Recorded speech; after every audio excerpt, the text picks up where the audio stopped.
Ziti TV, Clint and Ken hanging out, chilling, enjoying a nice winter day. Ken in his hoodie, Clint no hoodie. It's going to be very warm here today. What about you? I know you're a bit more southernly than I am.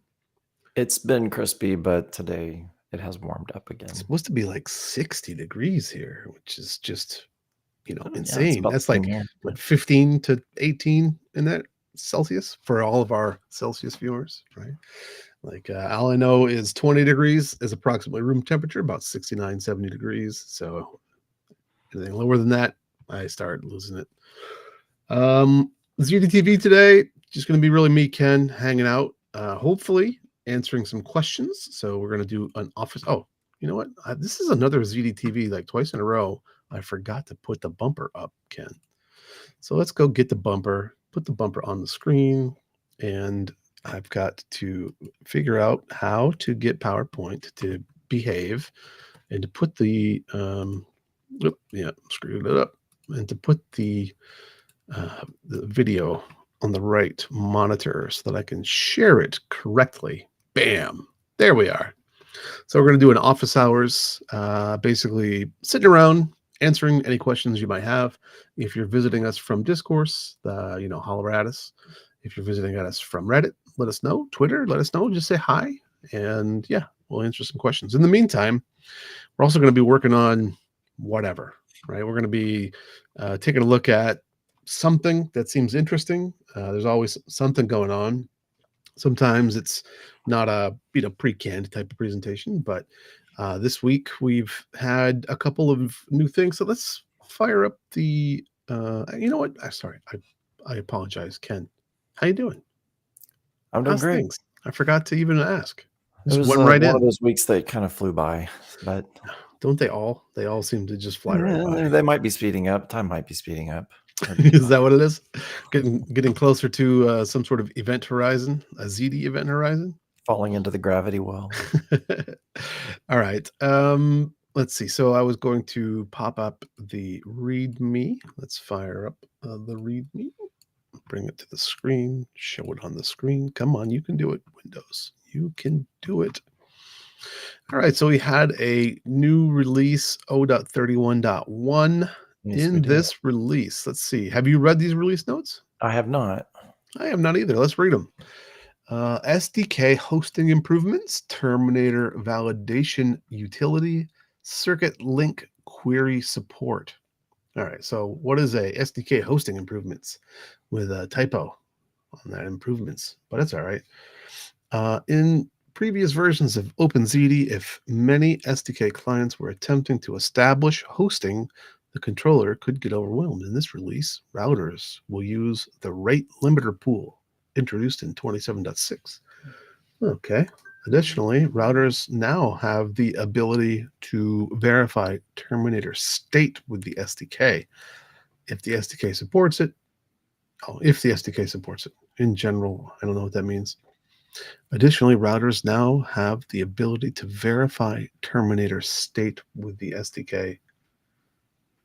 I don't even know what that means. Do you know what that means? I don't know what state they'd be verifying. I don't either. I do know I like reading these release notes because it tells me what I think we should do a bit better job on. It's always so easy to when you're the developer, you implement a thing, you write it down. Oh, clearly, this is what it does. It allows it to check the state of the SDK with terminators, and it makes perfect sense to I'm sure Paul, but to me, I don't know what it means.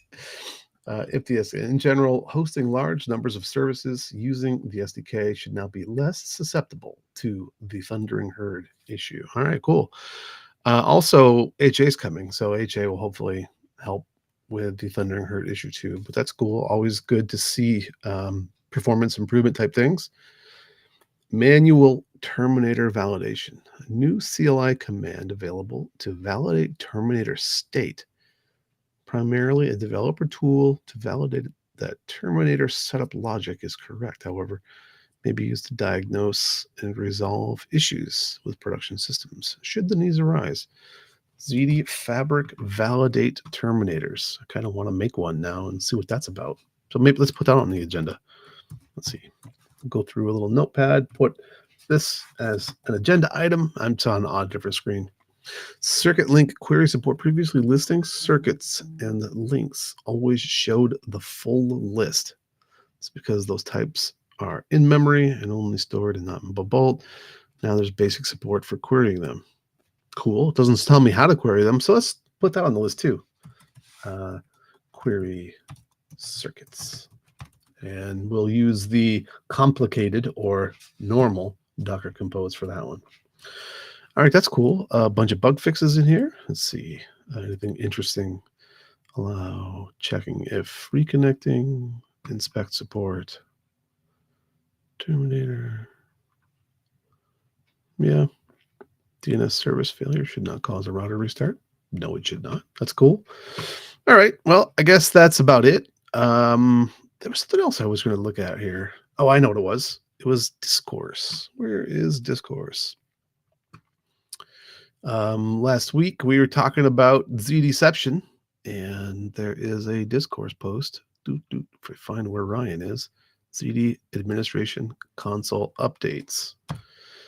All right, so this did happen. So if you are using the ZD console, and if you are using it in non-Docker mode, we'll say, where you're running it directly from Node, you'll have a couple new commands that you'll need to accommodate. One of which it's now built on Angular or built with Angular, inclusive of Angular. So you will need the ng command, which you install using npm, and ng is used to build the ZD console. And so if you're going to build it and host it with Node, you need to get the new ng command. So we can try that out too. We did that last week with Z-Deception. I was kind of wanting to revisit Z-Deception myself, where I removed the ZD admin console from the internet entirely. So I think that might be the fun thing that we do today. I think we can do it in an hour, maybe not. Yeah, unless there's something fun that you want to do, Ken. No, I didn't have anything to nominate. What I'm hearing about Z-Deception is the idea of using ZD to access the ZD console. Yeah, so the whole idea of Z-Deception in movie based on Inception. Inception is a movie where you go into a dream state, and then you can go into a dream state, and you can go into a dream state, and so basically it's like Turtles All the Way Down kind of thing, one of those things. Recursion. And so for me, what I wanted to do was host the ZD administration console using ZD itself. And so I've had a bunch of ideas around that in the past. Kurt, another fellow on the team doing browser, he had added the Node SDK to Zach back in the day, so that you could turn the Zach on and listen only on the overlay network and not on the underlay network. But now it's not a server app. I mean, it is and it isn't. I think personally, because the NetFoundry console team, the Cloud ZD console team, has a desire to deploy the administration console itself as a single page app. I kind of think it makes sense to build on that idea out of the gate, right? Like it does make things a tiny bit easier if the controller can host the ZAC too, because then you don't have a second process that you have to start up. You just have the one.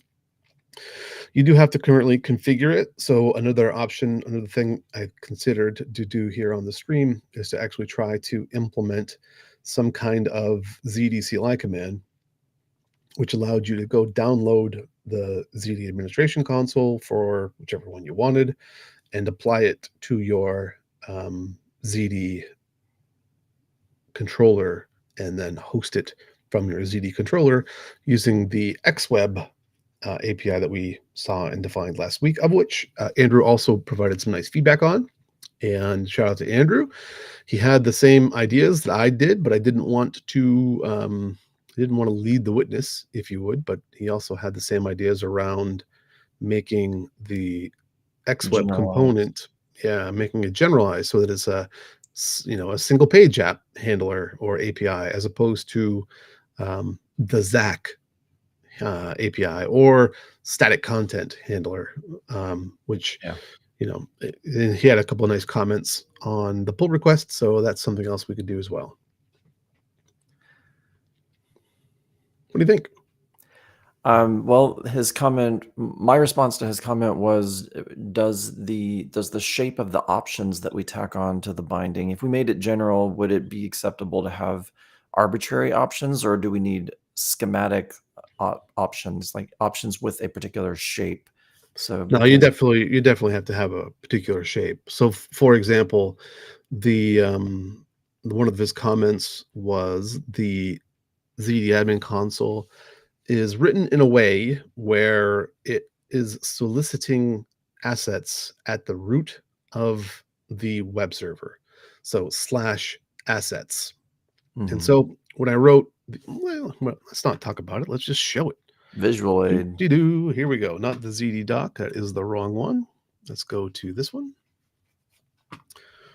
Ken, this appears legible, I Yes. assume. I might want to make it a tiny bit bigger, I think. It's always entertaining to make it comically large for me, because it's just easier to stream it. It's a lot harder to work and you have 8 lines to look at, but it certainly looks a lot better on stream. So console font, where is this thing? Appearance, that's where it is. And custom font. And we'll change from 13, we'll go to 16 and see how comical that looks. Yeah, it looks okay, right? It's a bit better, a bit easier to read, I think. Yeah, And then we'll get rid of this little that's a good AI chat. middle point, I think. Okay. And get rid of all these things. And there's that Zach handler that we were talking about. Make this bigger and go to the bottom. And let's see, I had just talked about, the options. Yeah, that's what it was. So let's open up a file. How do I open a random file in this editor? File, open. And then I wonder if I still have my temp directory from the last time around. Let's see, what do we call it? ZD? Oh, doesn't look like it. Temp, root. No. Where's temp? Where's temp? Temp. No temp? Come on, where's temp? TQRS, there it is. Temp. Was it Bob? Were we in Bob when I did that? No. Bob is a common name I like to use. Easy to type. Appetizer. Docker. Huh. Oh well. I don't see it. So what we'll need to do is, let's see, where did I have this? Did I put it into the pull request? Might have put it in the pull request. Let's go to github.com/opencd/ZD. Pull requests. Find the one for me. And yeah, this is right here. So you were talking about whether this needed to be bespoke. Okay. And that's what we were going into. The word Right. assets. If it has a shape that's specific to the way it's used, then I don't see how we can generalize it, because Sure. unless all instances of like static HTML binding have like for example, like in the shape for the binding for Zach, we would have a property like the management URL. No. No. No, I wouldn't see that. But you would have this API handles these root paths. So like right here, one of Andrew's comments was to generify this, make it so that I can supply the path that is supposed to be intercepted by this particular API. So Right. you can have an array of values that represent, you know, the API itself That in would that work way. with a generalized shape. Sure. So that would be a generic parameter that still has a schema associated because it would have some value with some array underneath it, but it would be generic and still have a defined schema at the same time. Right. It's just going to be a relatively generic schema definition type of thing. And then, I mean, I tend to not favor being too terribly rigid, and instead, especially for like a prototype type of thing like this, but converting this over to be an array would be something that we could do as well. Is there a concept of like an inheritance so that if we needed to make a child binding, we would be able to say this binding type is based on the generic static HTTP binding, and then just No, add the custom shape that we need for that? no, I don't think so. I don't. I mean, I would be shocked if XWeb had any kind of extension mechanism Okay, built well, into we it. would just duplicate it then. We would just make Yeah, a new one if we had to. But yeah. from here, it looks like we can get away with the generic shape. Oh, yeah, for sure. Yeah, and then if we go and we look at the pull request and we look at some of the comments that he made. Let's see. Reading through this code. Yeah, it's not a Zach specific feature serving HTTP. Technically, I would not agree that it serves HTTP exclusively. It's really an SPA because it has a tiny bit of logic around it. Most notably, if the user asks for a path which does not exist, you are to deliver back the index, not a 404, which is, interesting. So that's I would say it's tiny bit. Not, I wouldn't. I don't think it's quite static. I think it is an SPA handler specifically. I think we talked about that last week. No, it sounded like you were gonna. Unless the SPA behaviors are a toggle on that binding type. Right, right. See, going back to that structure, you could add a type of HTTP content to it. Yeah. Does he mention that? Mm-hmm. Mm-hmm. Mm-hmm. Okay. Doesn't mention, but makes perfect sense. That actually would be neat too. Let's see what else. And also, since these bindings are on XWeb, they're always on a web listener. HTTP is redundant. I think it's just a static binding or something like that. I can understand that too, for sure. Let's see. Absolute traversal can be stopped by trimming leading slashes. On second read, it looks like you're joining to the root of the static files. So that should handle absolute root traversal, not just ... Not parent. I don't know what he means by absolute root traversal. Like, if you are joining the location with whatever is supplied, it'll always be from the root. I'm not quite sure what that means.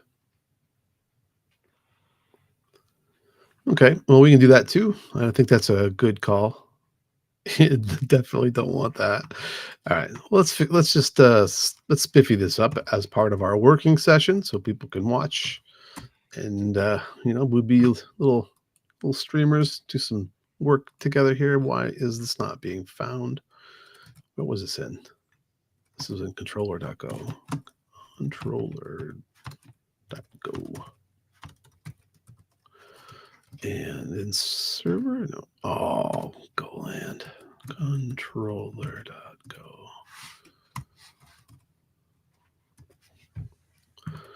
All right, failed to create. This is ZDN static. Should we rename it static? I think I kind of like the static rename idea.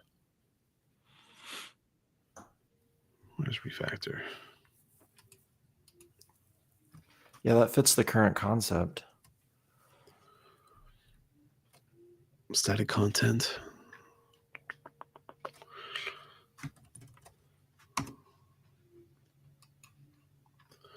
I am contemplating whether or not I agree with the fact that HTTP is redundant here.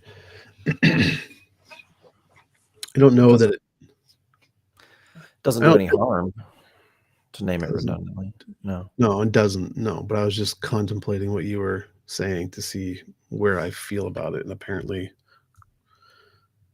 on Did it not? Yeah.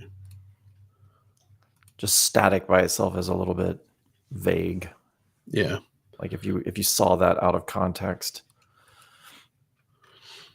Where is static what? Oh, that's fun. Golang did that for you. Seems to have, yeah. Where was we were in controller.go.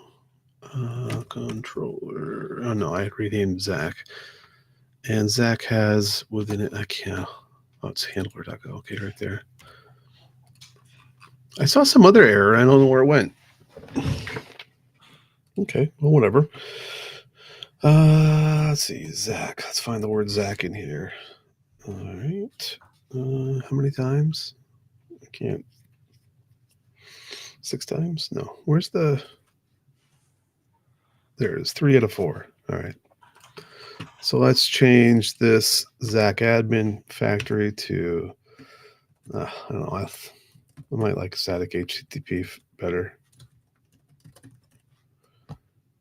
HTTP, yeah, static HTTP, yeah, sure.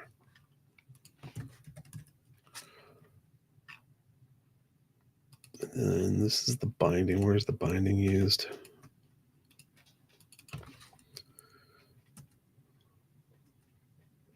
Okay, okay. So, is this part of the options? Do I get to set that at some point? Where's my struct? Struct HTTP factory.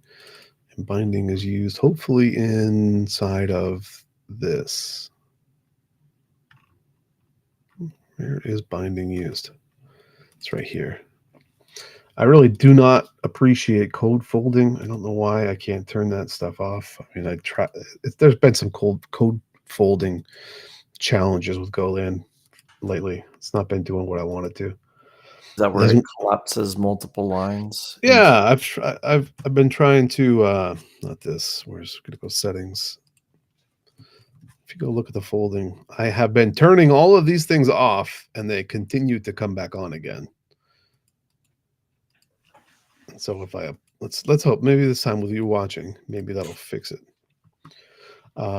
There we go. Now they're turned off, and hopefully they'll stay off because I always look for them formatted the way that Golang wants or Golang wants them formatted. And when I don't find them there, it makes it hard to find. All right, so it is used.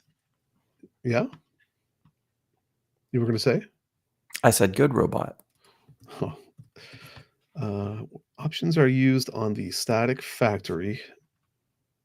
Okay, so I can. Okay, so when I new it up, I make a brand new console handler, and this thing can have the options added to it. Where does binding execute ahead of options? I got to find that out, because if binding executes ahead of options, I'm not going to be able to make this an option, if you will. You know what I mean? Does that make sense? If binding executes ahead of options. If the binding function executes before the new function does, where the options are, I won't be able to read the options from the options block in order to know what the binding should be. Because it'll already be instantiated. Yeah. Well, yeah. Yeah. Like we're going to find out here.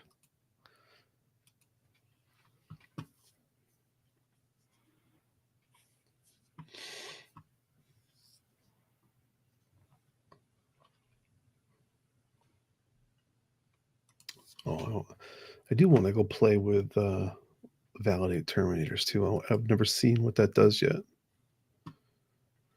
Maybe we'll go and start up. Ooh, it's tiny. Oh, that's big.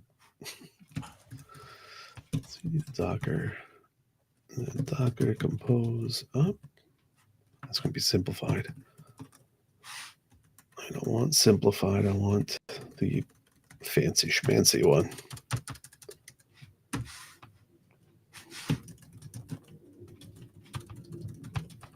And then in the meantime, is this thing done? There it goes. See, so binding hits first. This binding function is invoked before options. And because of that, there is no way to specify the binding in any other way other than by coding it in right here. But we can change Zach to be static HTTP. Let's see, any more Zachs in here? Okay. Location must be supplied in static HTTP options. And then static HTTP. And then this. And then we will rename this to... Location is always a path, isn't it? Yes. It's a file system location. Okay. Yes. That's a fun one. Like a Zach specific handler, you could point it at a URL that you want the thing to bootstrap itself for. And then when you configure the Zach API, you could just provide it the URL that you wanted to go download it from. And when the controller comes online, it'll go and download it, and allowing you not having to do that. But I suppose it's maybe a bad thing. Yeah, it feels like we're reinventing a lot of machinery that already exists. Like it should be. Like what? It's one thing for it to be available on the file system, but even that feels like a hack. Like if it makes sense to me that we would use this in a way to bundle the UI with the controller so they can be shipped together, maybe in a container image or an installer. I don't see how they're not the same thing. Those two things seem like they're the same to me. I think they are. Yeah. Okay. Glad we had that talk. Let's see. So what were we doing here? We were changing this thing to static HTTP handler. And then this is technically an SPA handler. So maybe, in fact, maybe the options would have a type in it. So let's look for type.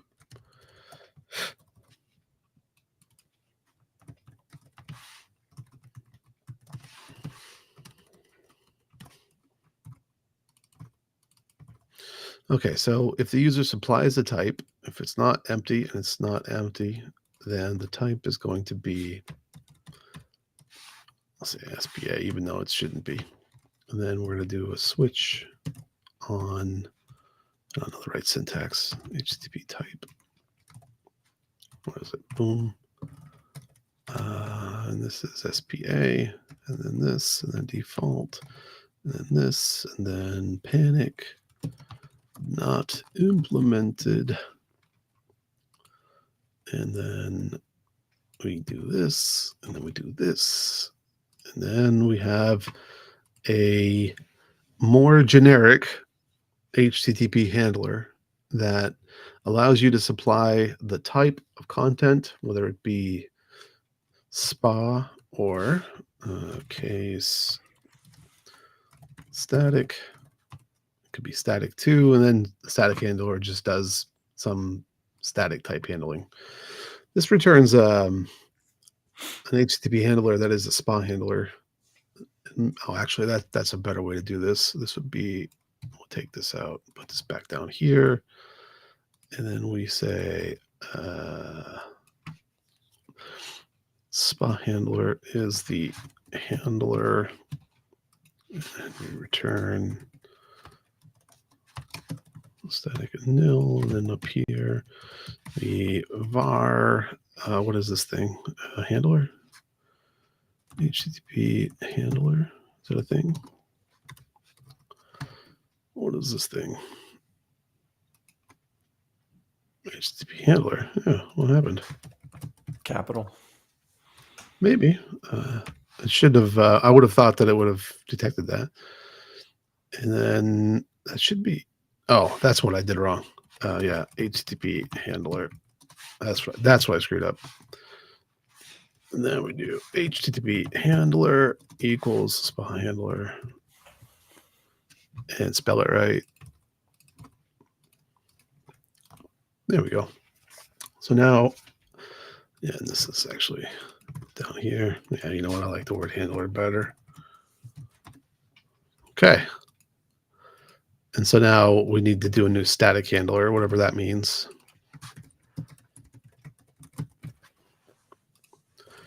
And Yeah, then it seems like it's not so much like static handler isn't really a thing. It's just the absence or presence of a spa handler. So maybe spa is just a boolean that's off by default, and then you turn that on if your resource happens to be a spa. what do you mean? I think that it is relevant. Like there's no special handling for static content. You're just going to either return a found or not found response. Right. With spa, you have to do something special. If it's not there, then you return the index, correct? Yeah. Right. So that's a behavior that can be toggled with a Boolean rather than me needing to know in advance that the valid values are spa or static. It's just spa true or false by default. Because saying like static HTTP as a type is redundant to the binding type. It's already static HTTP. So my assumption, if I'm naive and I just read the name of it as static HTTP, then I assume I'm just going to get either an OK or a not found when I fetch something. But if I turn on spa handling, then I expect a special behavior where I get the index for not found. Maybe. It's just a little, it burdens me as the newcomer a little bit more that I have to know whether I'm a spa or a static and figure out what those mean. Whereas the other way, it's more intuitive. Maybe.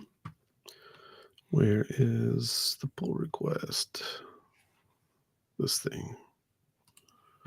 SPA. And then back here, look at this. So what I'm hearing, let's explore. What I'm hearing is location is a location. That's going to kill me. Location is the root. Technically, it probably should be content root or something like that. No, if I can use a hyphen. And you're saying spa is true or false. Right. And that activates a different mode. If there was a concise way to name the option that describes the behavior of a SPA, then that saves the documentation step. Like rather than implying it with SPA, if it said something like return root, like if we could explain that we're handling the not found condition by returning the index. But yeah, just a Boolean makes sense to me for that. Whatever we name it. Yeah, and I'm just trying to mull over what you see versus that, right? Because the other value would be just static, which doesn't have a meaning. It's like that's just the absence of the SPA behavior. I mean, it has a meaning, meaning I don't have to understand what the SPA behavior is. So static would be the default value if it's not defined, or does it have to be defined? No, I would think static would be the default. Yeah. Which would be the same with spa, right? Spa for a binding named static or static HTTP. Yeah, right.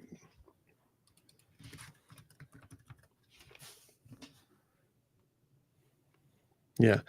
I mean, honestly, this is the kind of thing where personally I would favor calling it the ZAC because it's really what it's about. I don't think we are looking to do more than that. I don't know though, but I tend to favor explicitness when it comes to configuration like this, as opposed to additional understanding that, static HTTP just happens to be the ZAC. You know what I mean?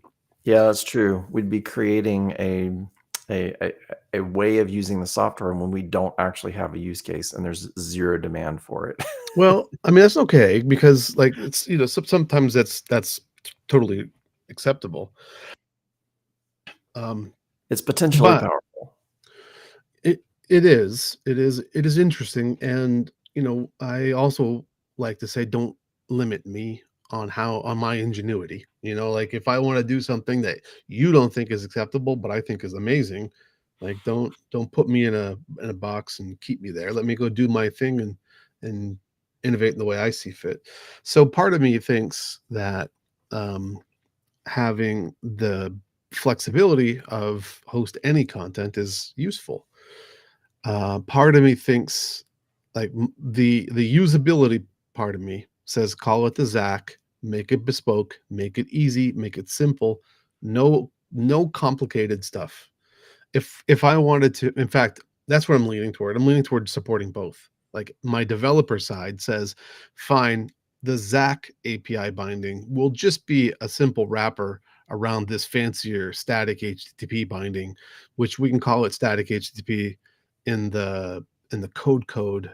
But Mhm. here we're going to call it Zach because it's just easier. And that goes back to your point earlier that you made around inheritance and how that works, and whether or not whether or not we have the ability to extend or implement or make one type more refined through inheritance type of ideas. So I tend to favor configuration that's easier and simpler. I mean, it's already complicated enough to configure OpenZD. I don't like adding additional burden to people, but I do like the flexibility of having both because who knows, like I said, who knows what kind of interesting things I'll want to do. So I think I would lean toward both in that case. The Yeah. bespoke Zach version, which One extra step just in the sets, implementation and all the flexibility and convenience. yeah, I think that's the way to go. Let's try it out. Let's see how it works. And that'll since we've been, I mean, anybody who hasn't ever been part of the developer process, maybe you're just checking this out. This is how it goes, right? Like you write 2 lines of code and talk about it for for 20 minutes. Sometimes you just talk to yourself. You don't have somebody to riff with like I have with Ken here. All right. Um, so Now you can talk to ChatGPT, kind of.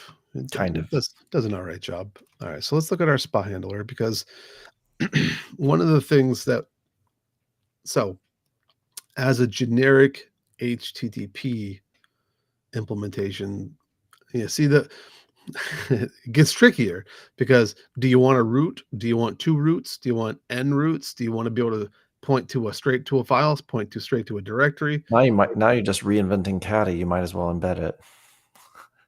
I mean, yes and no. We already have XWeb, so but that's my point, right? Like we if you want to have that kind of flexibility, mm, you got to think about maybe it's been invented before somewhere. Mhm. When it's simple and has a purpose, you don't have those kinds of complexities. So now I start thinking, maybe I don't want to go down the HTTP path. I don't know. Keep it focused, keep it bespoke. Yeah, I'm Caddy. You're gonna have to learn Caddy files too next. Like that'll be the next thing, and that just adds even more. As opposed to say when you like this, serve file is a very Mhm. easy way of delivering content through Golang HTTP. It's cake, right? And then Yeah. uh, if it's a directory, it also serves file, which is interesting. I didn't pay attention to that last time. I just went and found a nice little implementation from some fellow on the internet or lady, but I mean his name's Robert, so it's probably a dude. And then used it because that's what you do, right? You borrow from others. But I didn't notice it if it's a directory, it simply serves the index file too. Um, so this whole thing has to basically change. And this is what made me think about, if we allow it to be configurable, how much content is configurable? Boy, I'm coming back to radically simple. Don't don't do something that there's no demand for. We have a need, like Yeah. let's keep it simple and um, implement something fancier when we need something fancier. That's what I've come down to here. All right, let's go explore. Let's go explore our I Docker tend to console. agree. The the possibility of sprawl is significant. As you know, trying to generalize it, the possibility that will sprawl into many flexible unknowns, unknowns for the sake of flexibility. To have something in an hour that works is going to need to be focused. Well, I mean, like, if we thought that this was what we wanted to do, I think we could get it done. But I'm still contemplating as to if this is something that we want, not Yeah. where or when. So, all right, I got port 80 in use. I can't remember what consumes port 80. Something's on port 80. SSLNTP. What's on port 80? If you sudo that, then you'll get the name of the oh, you already did. And let's find what this guy is. Proxy. So is Docker already running?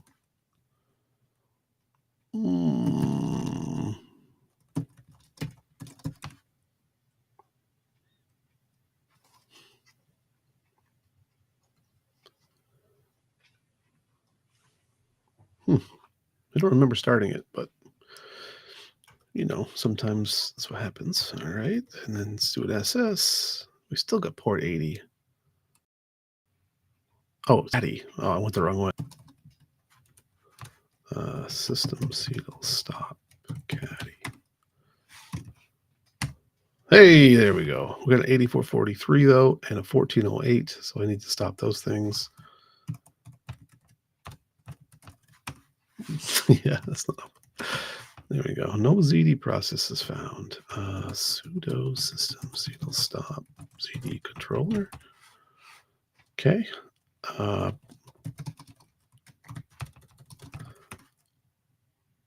ZD edge tunnel, ZD console.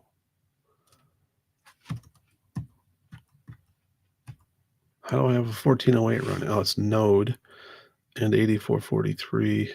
Okay. Kill all node then.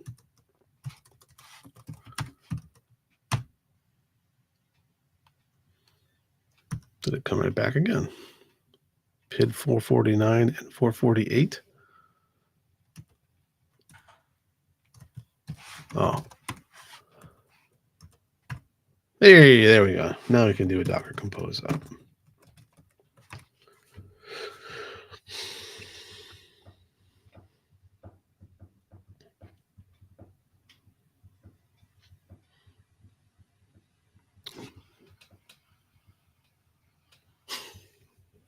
Listen to your beat over there, Ken. Oh, you can hear that? Yes. All right, and then we do a ZD edge login localhost 1280-u admin-p. I don't think admin is the right password. I'm going to go back and do a Docker logs on, what is it called? Docker ZD controller one head. Grab the password because I didn't set it. There we go. Now, what was the command? ZD fabric validate terminators. There aren't going to be it. I don't have the right ZD. I got to get the latest ZD. Get ZD.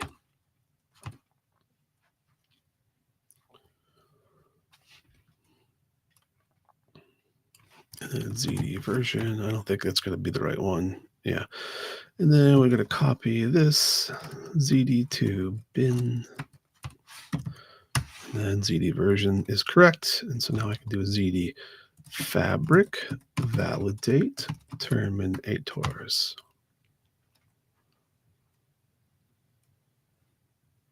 Woo! Timeout waiting for. That's funny. Perhaps there's a problem where there are none. ZD edge list terminators. Okay, so let's go up here and let's make a new appetizer demo. So I do open ZD test kitchen, ZD2 appetizer, and then main build. appetizer, and then we'll give it open ZD user equals admin open ZD pass pwd equals what was the password? If I scroll up, will I find it? I saw it briefly. There you go. Yeah, right there. Boom, password, and then open ZD controller equals https://localhost 1280. Didn't I set them all? Open ZD. Your Urser reminds me of Usher. There it goes. All right, cool. So now I should have at least one Terminator. CD Edge list. Okay, CD Edge list Terminators. Nope. What did I goof up? Terminator. This should have a Terminator in it. I know it'll create a Terminator. Moving configuration. Let's connect to the appetizer and see what happens. Yeah, your appetizer app is hosting SDK. That's the role that it's playing, right? Yeah, it should definitely have a Terminator. Actually, let's turn it off and on again and see what happens.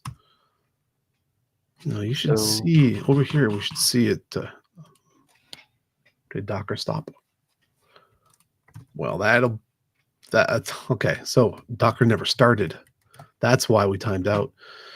Let's see. What do we have? We had a connectivity Docker console not overriding. Somehow the controller was not running. Somehow port 8443 is in use, and that prevented Docker from starting. But I thought I killed Node.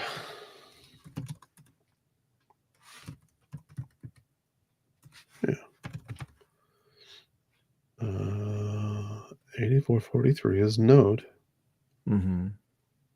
Do I sudo system cdl system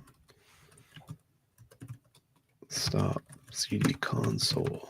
Aha. Okay, I had installed it with systemd. Who knew? Well, today I learned. All right, now it's running. Now let's try the appetizer. And now we see this over here. Cool. And so now I gotta log in again, don't I? That won't. Oh, it's already logged in. Cool. I didn't down it -v, so my password is the same. That should have a Terminator. How did you get a response from the list Terminators command if the controller wasn't running? It's a good question. Did I? Well, maybe part of the Compose project was running. Maybe the controller was running, but the console was unable.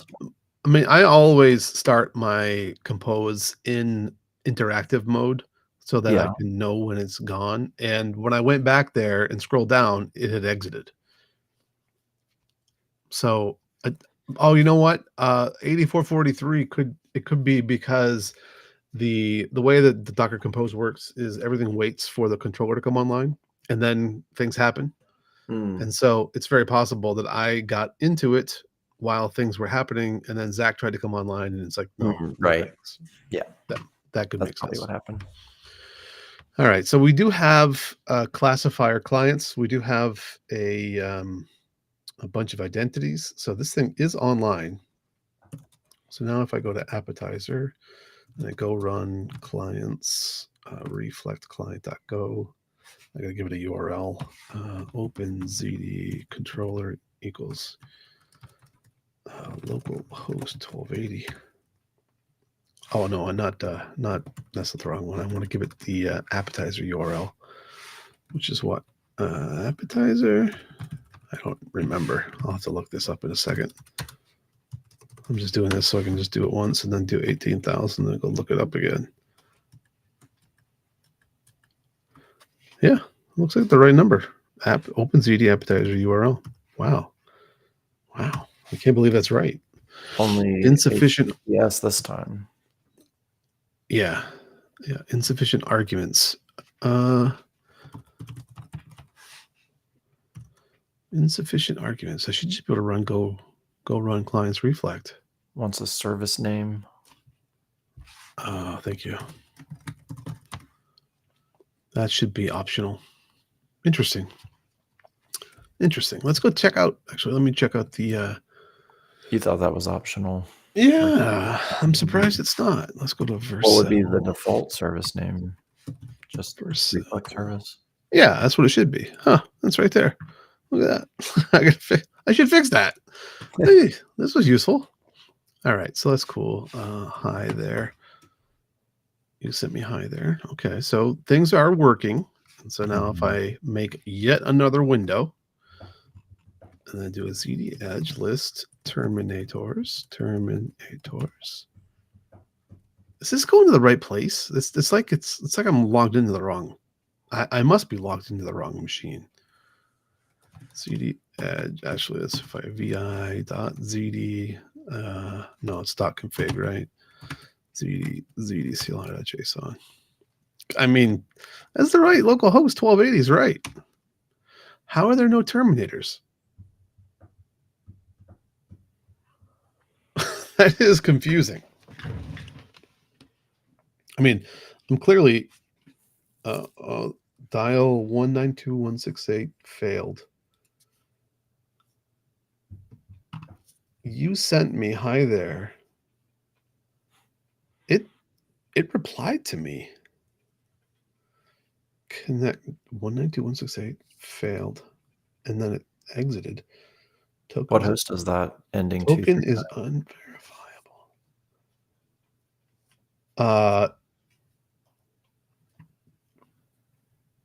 Where do you see? Oh, this right here. Yeah, that private IP. That's going to be Docker. So if I do a curl -sk to https:// 192.168.253.239.1280. That should have been Docker. Docker describe. Is that a thing? Docker info. What's the inspect? That's the one. Inspect, and then it's going to be ZD. No. Docker ZD edge no, controller -1, and then its IP address. Is there an IP? Is there a 192 in there? All right. Well, I mean, I can't answer the question. Let's try this one more time. Let's try this one more time. Hi there. You sent me hi there. Okay. Everything's working. And then ZD edge list terminators. I don't know what's going on here. Hi. It is clearly working. Could it be that it's going to, let's see, I'm going to open up Mattermost. Maybe it's going to production. I don't know it because I do have Mattermost closed, so I wouldn't get notifications. Hey, that's what it is. This is not going to okay. Well, that makes way more sense. Way more sense. So, but still, this is connecting to localhost. And then this one right here, it's supposed to be going to localhost 18,000, but it does not seem to be. It is going to, so it's going somewhere else. It's going to production, to the actual appetizer demo. and I've been notifying everybody. Maybe via a tunneler? No. It's just not picking up on the appetizer URL. Somehow this is not correct. So if I grep R -R for this and star, I don't find it. See? But how is it getting an identity? Because the appetizer does all this now.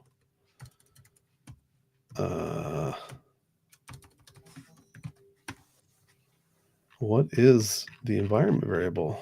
Let's see.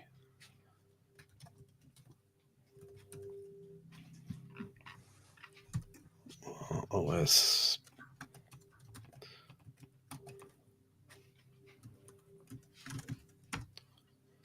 OpenZD appetizer URL. That is the right one. Did I spell it right? Open Ziti appetizer.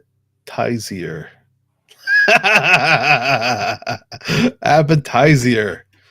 There you go. Let's see if this works. Okay, cool. And That's therein lies the weakness of environment variables as configuration. oof, oof. Oh, it's just humans, right? Humans are the problem. All right. So localhost is not resolving, which is fine because it's probably going to be. Let's try this. What I don't know what it's bound on. It might be bound on 127. So this right here should return something. And if it's not, all right, how about localhost? How about, actually, let's try 127. Nope. Oh, well, this shut off again. The controller timed out. Oh, okay. So apparently the appetizer can't connect to my controller in this configuration, which makes so much more sense. Makes so much more sense. And then how about localhost? No. How about SS LNTP? It's still not listening. All right. So it's busy trying to connect to my computer, to my OpenZD network and failing. What am I? 1280, right? Curl minus sk https //localhost:12. And I don't know why it can't connect to localhost 1280. OpenZD controller. Yeah. Well, I don't know how I'm going to find. I wanted to play with this tool, but I can't. What could I have done wrong here, Ken? So the appetizer gets a username and password. Let's troubleshoot that part. Can you expand the window so we can remember a little bit more of the output? So it definitely timed out connecting to HTTPS localhost 1280. Mm-hmm. That's what it said. Token is unverifiable. Could not retrieve token URL certificate. Could Ah, not contact. here we go. Right there. So the environment variable is not dictating. The one that you defined is not dictating the URL. The problem is I need this. Probably need to add ZD Edge router after it too, because it's running inside of Docker land. Where you just edited a file named ZDH controller in the current directory? No, I just edited. Yes. What? I wanted to edit VISC hosts. Oh my goodness. And that's where the IP address is coming from. Okay, cool. Holy moly. It's been a long Ziti TV. All right, it's true 127.0.1. Well, this is exactly my reluctance, the cause for my reluctance about hacking the Etsy host database, because I will forget that I've overridden it, and then I come with these mysterious behaviors. Yeah, it happens. I mean, when you goof around with Docker, you got these problems that happen. That's why I usually use my Pi-hole for that same reason. But even if I had made a entry from my Pi-hole, it would be still wrong, because the way that this stupid Windows subsystem for Linux comes online, it assigns a different IP address every time. So it may just be a preference, but I have started, now that I know it's a thing, I've started using the wildcard DNS like SSLIP.io and XIP as for this kind of local testing when a domain name is required, but I'm definitely accessing a private address. Instead of overriding the host database, I'll use an IP like wildcard.ip.sslip.io. And so it's like a dynamic DNS somewhere? It's a wildcard DNS that lets you just invent any domain name, any subdomain that you want, followed by the IP address as part of the domain name, and then the wildcard suffix. Still wouldn't work for me, sadly, if it's going to have the IP in it. It would have to have the IP. Yeah. So what's going on here now? Let's see. Failed to get service. No API session. Post. Oh, that's because the identity is bad. SG3. Let's do this one more time. Generating a key. Hi there. Hooray! Now We did. We did it. We did it. All right. Now let's do list terminators, and then let's. What is it? Where's my note? Validate circuits. Ziti fabric. Validate terminators.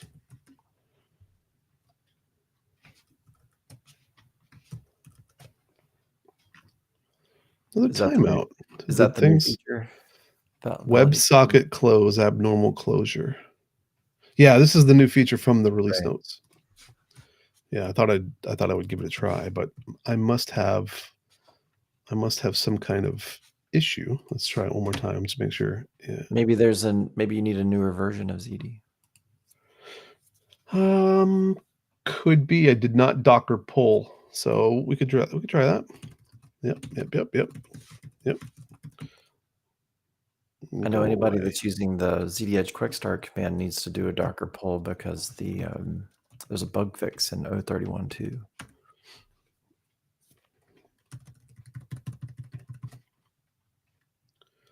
Yep, definitely had to pull. All right, let's get that back to where it was. It's doing something. Let's turn it back on again. Let's remove the identity file because that was causing troubles. That's doing a thing. Let's start the appetizer back up. Let's start the client back up. Let's make sure it works. It works. Cool.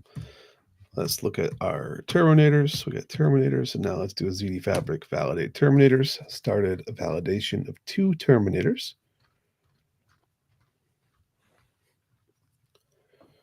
I wonder what it does. Something about my local setup is causing it shenanigans, it seems. Oh, it finished. All right. Router ID state valid fixed false detail unable to check status with SDK client. Huh. Well, State valid fixed false. State valid fixed false. It didn't do anything apparently. I guess that's what it means. Oh, that would be a remediation outcome. I mean, I'm just guessing, but seems reasonable. All right, well that's fun. Let's do ZD. Oh, what was the other one? Where's our going over to here, reading our release notes? What was the other thing? Okay, you don't want to go back to the chain. There you go. Thank you. There was one other one, ZD Fabric. Terminator validation utility. Query. I have another note. Query circuits. Oh, it's right here.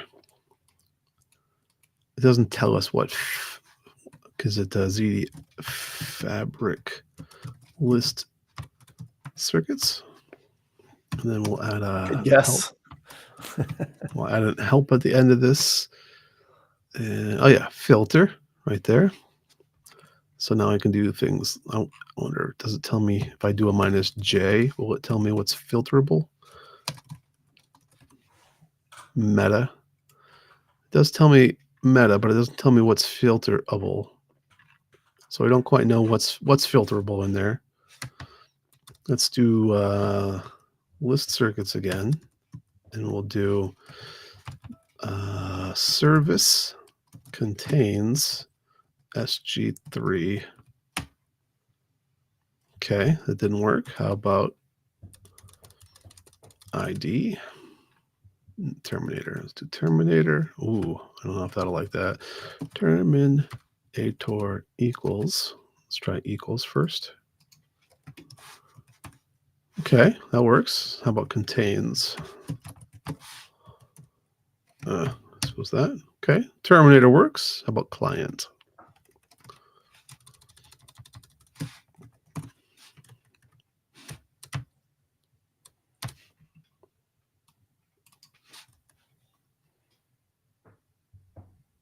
Okay. Doesn't match the response status. Bad request. Well, doesn't like that.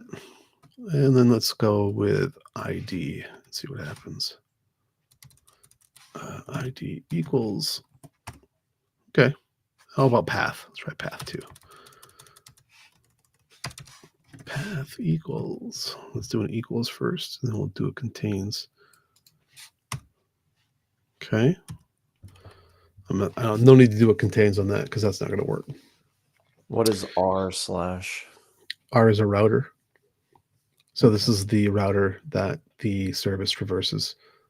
Okay. So if you look at this circuit, like can I make one that goes through? I don't know if I can make one that goes through. So the Docker Compose comes with 3 routers, one of which is the fabric router.